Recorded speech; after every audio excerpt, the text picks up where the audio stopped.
we need to make sure that not only by posting more content, but also with the media buying and through the GMV Max campaigns, we are asking the platform for a much higher return. Again, some of the screenshots that you're posting and some of the results we're getting, we have a 10x, 11x return. Of course, it's incredibly good, but that's also what we need to be profitable at that scale.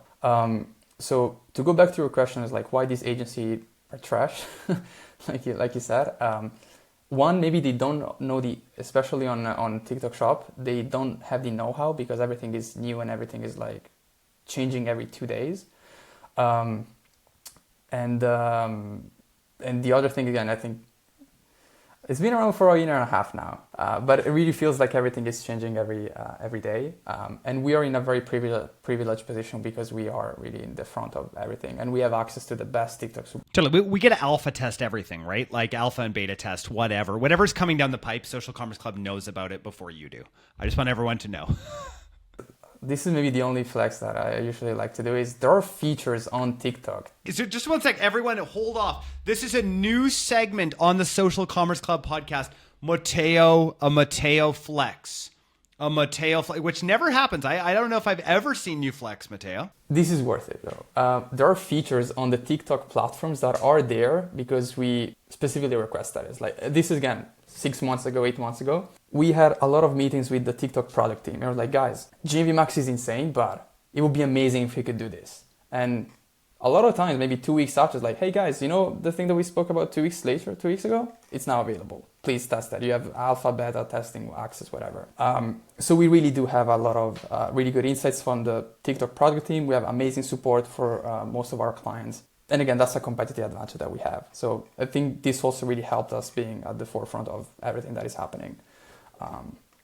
So yeah. Mateo, I want to rewind to like one point you made that I think we should double down on is you said just the number of quantity is probably the biggest correlation to success.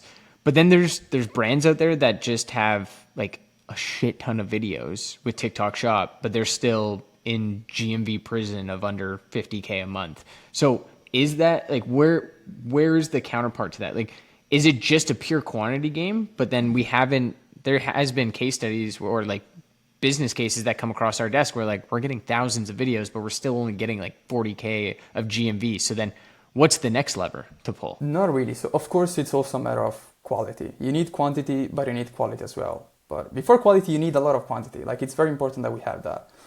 To be honest, if I look at all the audits that we've done, it's very rare that you have a lot of videos and you're struggling. It's rare.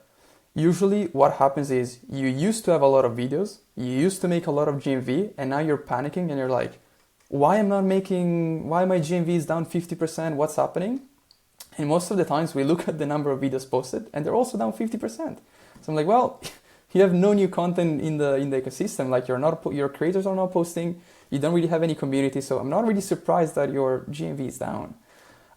That's usually what we see about it. So you're talking about a direct correlation between videos produced by creators on TikTok Shop and GMV. I just want everyone to understand, like, that is the lever, right? Like when people ask, like so many people want these walkthroughs. I just did one on YouTube, but like this walkthrough of GMV Max, and it's like, well, we need to step back. And it's the exact same thing that we've been talking about for so long on Meta.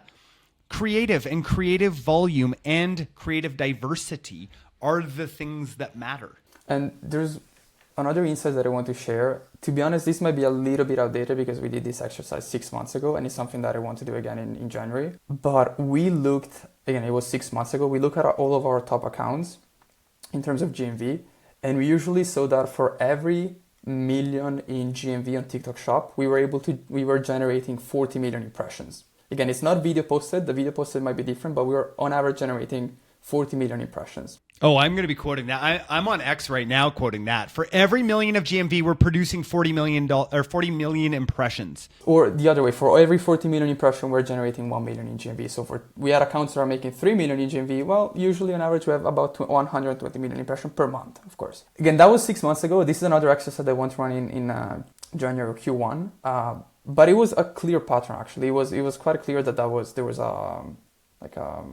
again, pattern almost. And that's just GMV, right? Like that doesn't even count that 40 million of that, like half of that could be going to Amazon. Yeah, brand equity, Shopify. So that's an insane ratio, even just on platform. Also just remember big brands, right? So if you're listening to this and you are not, one of the big brands out there, right? Like, and we're talking like $100 million plus, those brands are measuring CPMs, right? That is the biggest thing that they are measuring on. They're constantly looking at what is it going to cost to get in front of the customer. TikTok Shop is the cheapest possible way to get in front of people in 2025. Like 40 million impressions, awesome. You did $1 million in sales. Well, you also just generated, and I should go do the math off the side of my desk here, but 40 million impressions at a $30 CPM is something like $1.2 million of actual value that you got from those impressions. Wild. Wild for brands, right? And small brands don't understand this. That's the problem, is like people that were raised on like, I'm just going to put money into Facebook ads, don't get what brand value actually is, right? That's how you actually build a brand that's worth money, right? The reason why there's so many brands out there, and probably a lot of people listening to this, that your brand is worth shit all, is because you don't understand these concepts. But where there's I was going to ask whether or not we could cuss, because I've been like really good. I've been at my at my grandmother's house behavior. Oh, Brian, no. I mean, we haven't dropped an F-bomb on the Social Commerce Club podcast yet, but like 13, we only get one. Yeah, like 14A, yeah, PG-13, something like that. Yeah, exactly.